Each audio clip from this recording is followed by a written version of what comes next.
Hi, my name is Lecture Norwood, and this is a simulated class lesson on augmented matrix for my Math for Teachers class. So in this simulation, we're going to assume that I have students and I'm not at home, and I'm going to teach what an augmented matrix is and how to solve for the variables in it. An augmented matrix has a vertical bar, and it separates the columns of the matrix.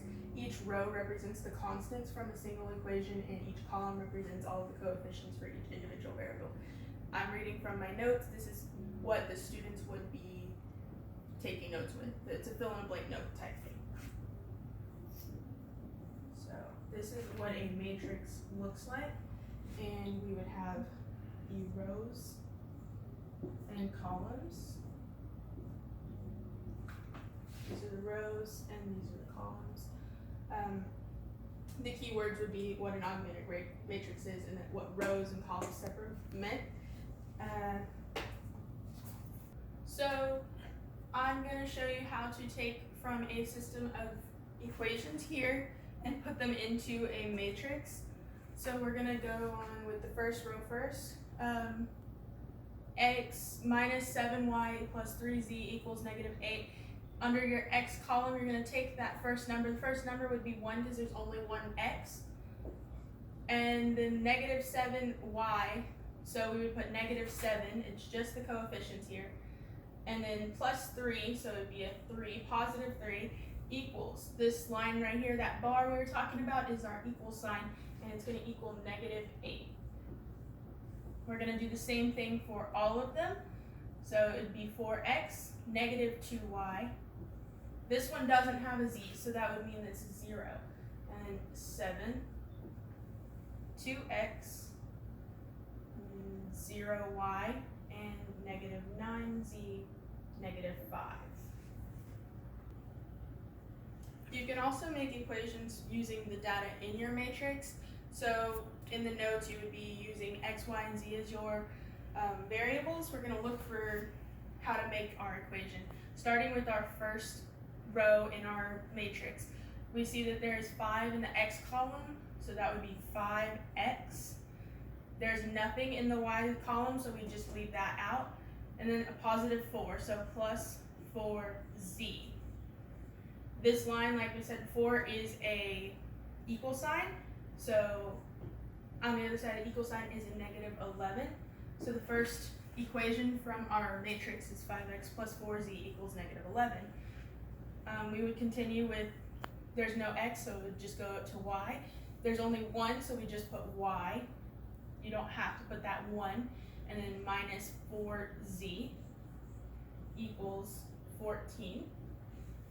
And then 7x plus 8y equals 5.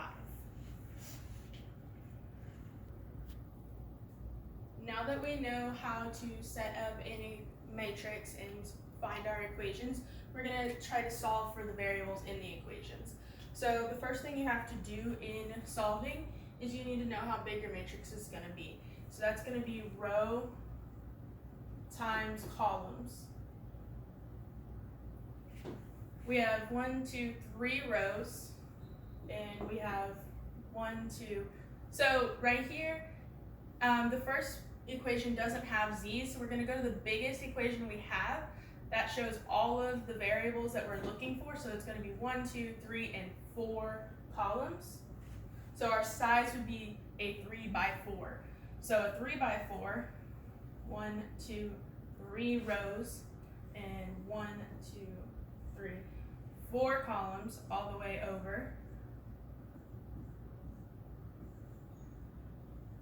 That would be our 3 by 4 matrix. We're going to draw out that matrix, making sure that we label our variables so when we do put in the numbers, it doesn't get confusing. So like we did before, we're going to put in the numbers into our matrix. So we have 1x here, a 4y, no z's, and it equals 0. 1x, 5y, 1z equals 1. And 3x equals negative 1, that's a minus y, and minus 1, or minus z, so it's another negative, and equals 49. So now that we have making the matrix down and putting it into equations, it's time to put it into the calculator and augment to solve for our variables. Okay, so now that we have our numbers, we're going to use our steps to put them into the calculator.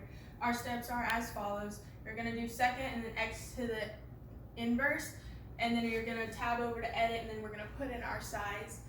Then we're going to clear our screen by doing second mode, and then we're going to go back into the matrix, which is second and inverse, and we're going to tab over to math. Then we're going to go up, tab up twice to RREF, and that tabbing gets us into the augmentation. Then we're going to, once we're in the augmentation screen, we're going to do second x to the inverse again, and our screen's going to look just like this. We're going to close our parentheses. So for this simulation, we're going to assume everybody has the same calculator as me. I'm using a TI-84 Plus, and now we're going to go in through the steps again. First things first, we're going to turn our calculator on, and then we're going to do second, x inverse. Above it, in the blue letters where the second brings it up, it does say matrix. Second, inverse. And then we're going to tab over to edit, and we're going to press the enter button. Now we're in the matrix screen. This is where we're going to type in our size. We're making a 3x4 matrix. It's going to put in zeros for everything. Once we put in our numbers, those zeros will go away unless they're supposed to be there. So we're going to type in our matrix, and it's going to go over across, so we're going to just keep pressing enter and putting in our numbers. So 1, 4, 0, and 0. It's going to go down to the next row. 1, even 5, and 1, 1. 3, negative 1. We're not pressing this minus button, we're pressing the actual negative button that affects the numbers if you don't put in the right way. And negative 49. So the next thing we do is we double check and make sure our numbers do match. So we're going to go back through again. 1, 4, 0, 0, and 1, 5, 1, 1, and 3, negative 1, and negative 49. Now that we have this in the screen and we've double checked it, we're going to clear our screen with second mode. That takes it off of the page. It's still in the system, it's just in the memory. That way we're not looking at it right away. Now we're going to go back into the matrix, second and x inverse. And here's our matrix that we just made. We're going to tab over to math this time, and we're going to tab up a few times until we get to the RREF. That is reduced row echelon form. That's what puts us into the augmentation. So now that we are in augmentation, we are going to go back into our matrix and find our matrix. And we're going to put it into the augmentation. Then we're going to close those parentheses and press enter. This is going to be the solution to our problem. We're going to find all of our variables in this solution. Now all we got to do is learn how to read them.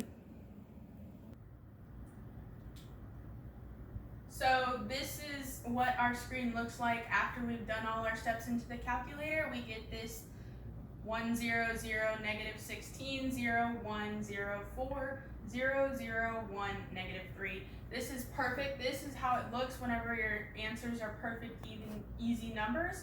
So in our first column is our x. We only have one number in the x, which means x is equal to negative 16.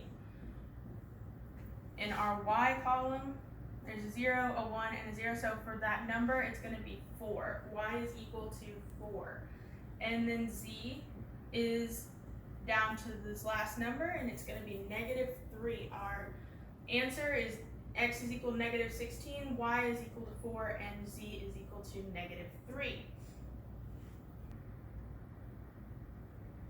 Now that we have all of our answers, the last step to do is to double check our answers. So we're going to go back into our system of equations here. These are our original equations. We're going to put those numbers that we just solved for into the equations to verify that we did correctly. So for x, it's going to be negative 16. We're going to put those in parentheses. That way we know what numbers are part of the original equation and what aren't. And then we did plus 4 and then that y was a 4. So plus 4 times 4 equals 0. And then the next equation is going to be, again, negative 16 plus 5, and that's multiplying there. And in parentheses, that y was 4. And then plus z, and z was negative 3, so plus negative 3 equals 1. And lastly, we are multiplying 3 times x, which is negative 16, minus 4 minus negative 3, and that equals negative 49. So when we put these numbers into our calculator, we're going to solve and double check and make sure it equals 0. So putting it into the calculator, we're doing open parentheses negative 16 close parentheses plus 4 open parentheses 4 equals, and it equals 0. We're going to do the same thing again for all of them. So open parentheses negative 16 plus 5 open parentheses 4 close parentheses plus open parentheses negative 3, and that pops up as 1. And finally 3 open parentheses negative 16 close parentheses minus open parentheses 4 close parentheses minus open parentheses negative 3 close parentheses equals negative 49. This being said, all of our numbers do match up. Now the last step is to put our answer into a proper answer format.